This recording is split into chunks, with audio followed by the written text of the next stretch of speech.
My boyfriend. He doesn't talk, but his actions speak louder than words. Wow, Kat, that sounded so cheesy to say.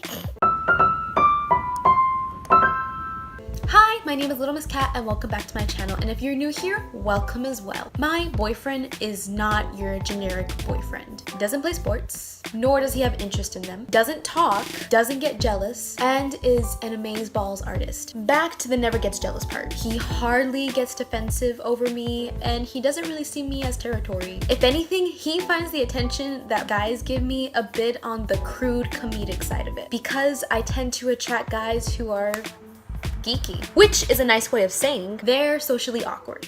I wish I could attract hot guys. But like Liza Koshy, I have the body of a prepubescent boy. Because of their awkwardness, they make their attraction to me a little bit too obvious. There was this one guy in particular who made it really obvious that he liked me. Let's call him Tinkle. Tinkle was a little bit on the cringy side with the stereotypical emo look. You know, the one with the long hair all to one side with the long bangs. They were black 24/7. Please don't think I'm against emo people. That's just the only way I can describe him and the look he was going for. Let me phrase it again. I have no problems with emo people. Props to them for wearing black in 100-degree weather. I can't do that. Especially in Texas.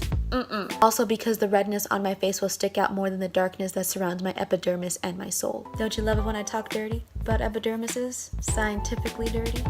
So anyways, this Tingle had the look of an emo and had the look of a lovesick puppy every time he stared at me, talked to me, and texted me repeatedly throughout the day. Well, this one Christmas, I had a LAN party for my video game design class. Gee, Kat, you talk a lot about your video game design class and all your cat tales. Well, it's because I love him. And for you cool people out there who don't know what a LAN party is, it's the equivalent of what you expect a stereotypical high school party to be. But instead of dancing and drinking, we have a different D&D, as in Dungeons and Dragons, as in board games, as in games, as in video games. You play on the internet.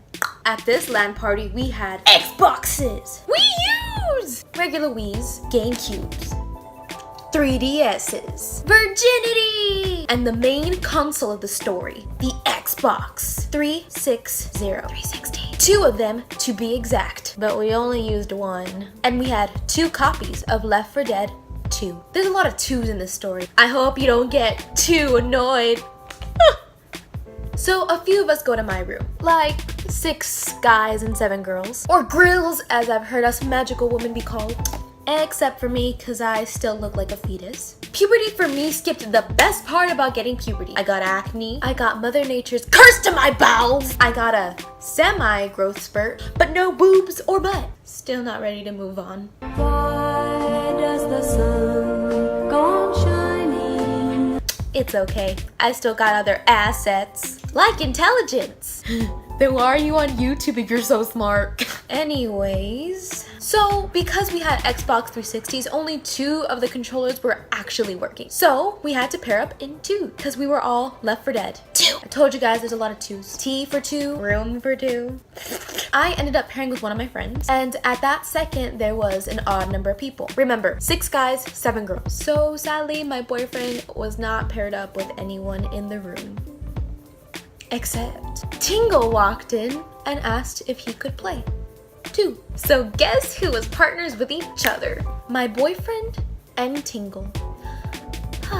Perfect pair. So now everybody was playing a level in the game and we were all taking turns. After each level, another 2 people would play and they switched controllers. Pretty simple, right? So after I just finished playing around with my friend, it was my boyfriend's turn. And Tingle's. In all honesty, they're probably the best gamers in the room for Left 4 Dead 2. Specifically, my boyfriend's gaming skills. He's so good, it's ridiculous. And Tingle and my boyfriend are going through the campaign level pretty well. No problems there. Until the last horde comes in, where all the hard zombies kind of just pop out of nowhere, you know? It's the final horde and like all the zombies are coming in like, you have to kill them all and then go to the bunker before it's too late. You know, with all those various zombie types, like the smoker, the boomer, the hunter, the charger, the spitter, the nastiest of them all, the tank. So before the last horde comes in, my boyfriend had already stocked up on his health bar and he was good to go. For some reason, Tinkle didn't decide to do that. So he gets bombarded by all the zombies because the spitter spitted on him. He's slowly dying and he's like already on the ground and all the zombies are coming at him and he's almost close to like a 0 health bar. But then my knight with a shining shotgun comes in at the very last second of Tinkle's last dying breath and kills all the zombies nearby Tinkle's area. So at this point, Tinkle's character is already on the floor close to death. In Left 4 Dead 2, your game character can only get back up after being badly injured if that character is healed by another character in the game. Tinkle's sitting on one side of the room looking at my boyfriend and waiting for him to heal him. So my boyfriend, he is not a jealous person. He is a lover, not a fighter. So this was his own personal way of payback. His way of defending my honor. For all of the cringy memories, for all the creepy text I got from Tinkle. And that's not all. The cringy flirting, the wistful stares Tinkle would give me anytime he thought I wasn't looking, but I was. Yeah, I noticed how he was staring at me because I always saw him right on the corner of my left eye every day in class. It made me so uncomfortable. So this moment was for all of that. This moment in the game was in response to all of that. My boyfriend turned to Tinkle and looked at Tinkle straight in the eye, looked back to the game, and then made his character run away from Tinkle's body.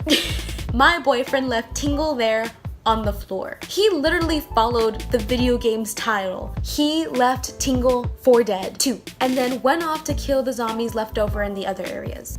And then he got overwhelmed by all the hordes and died as well. Stupid tank. Just as the round was about to finish. What my boyfriend did is something you look down on in multiplayer. You're supposed to help each other to complete the game. Did he do something that a lot of gamers would admit was douchey? Yes. Was it funny? Yes. Note, I was the only one actually watching. Everyone else was on their 3DSs playing Smash. So the embarrassment for Tinkle wasn't as bad. The guys were on their 3DSs playing Smash on one side. The girls were all congregated together, laughing, giggling, talking about school at a party. Everyone was pretty much keeping to themselves and keeping themselves occupied until it was their turn to play on the 360. Except for me. I saw it all go down right in front of me. And so, after the round was officially over, Tinkle stood up from his seat, gave me his controller, and walked out of the room. So that was my story for this week. Like, subscribe, and turn on the notification on this channel if you want to continue seeing more. If you guys like this style of videos, let me know in the comments below. Bye, little misters and missuses. Your little Miss Cat is out. I'll see you guys next week. Bye!